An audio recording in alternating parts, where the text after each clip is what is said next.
इस अंक में बात आज ऐसे राजनेता की जिसने सियासत की एबीसीडी तो घर में सीखी, लेकिन पिछले 30 साल से भी ज्यादा समय से अपने आप को राजनीति में फर्श से आज तक वो खुद लेकर गए।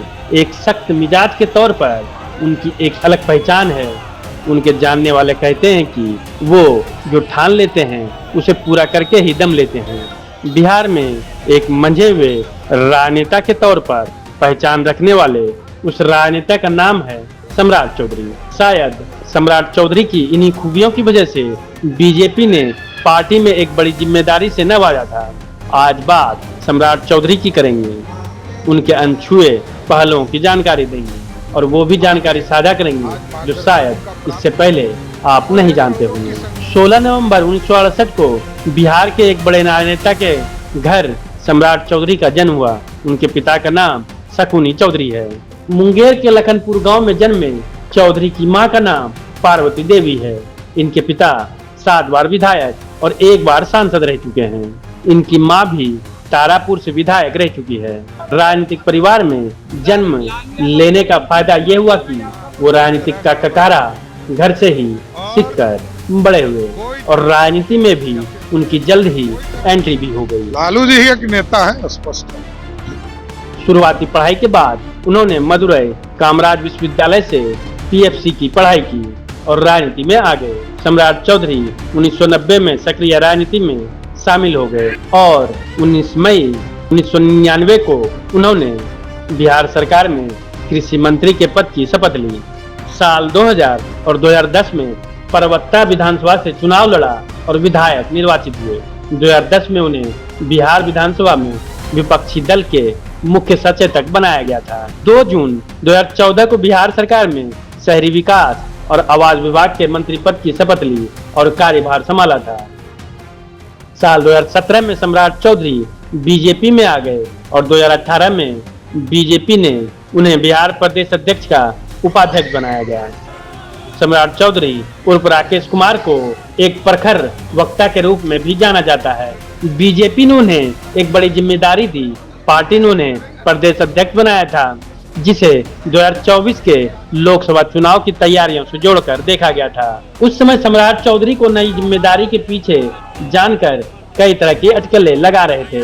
उन लोगों का कहना था कि सीएम नीतीश कुमार के वोट बैंक में सेंधमारी के लिए एक मजबूत चेहरे की जरूरत बीजेपी को थी, जिसे सम्राट चौधरी पूरा कर रहे थे और नीतीश कुमार के पिछड़े वर्ग के जाति के वोट बैंक में सेंध लगाने के लिए सम्राट चौधरी को ये बड़ी जिम्मेदारी दी गई थी।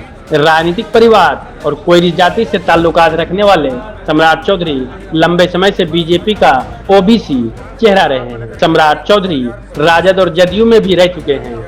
ऐसे में वो दोनों दल की ताकत और कमजोरी से वाकिफ हैं। उनकी पहचान सड़क से सदन तक संघर्ष करने वाले नेता की रही है। युवाओं के बीच अच्छी पकड़ है और अपनी जाति में भी दबदबा है।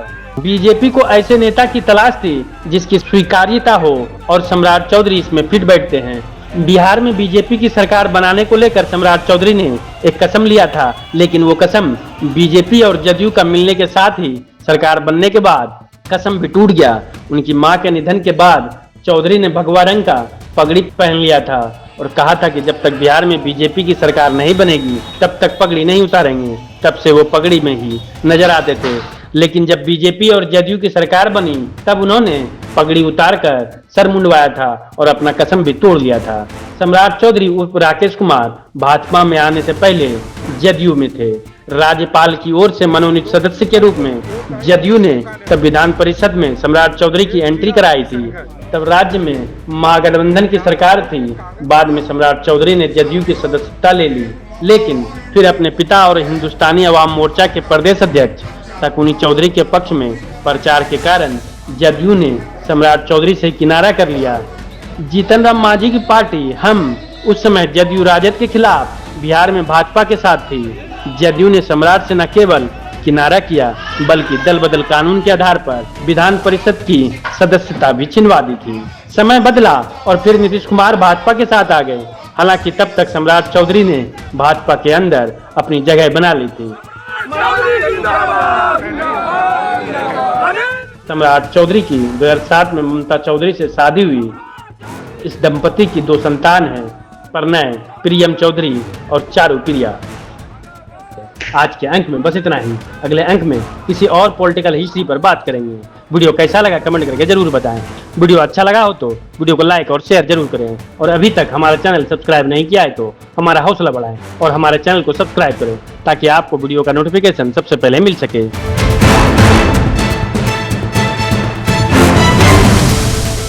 तो एक बार खड़ा होकर के इनका अभिनंदन करिए। आजकल नीतीश कुमार जी पकड़ुआ मुख्यमंत्री हो गए। जंगल राज वालों के झूठ और धोखे, उससे आगे भी सावधान रहना बहुत जरूरी है।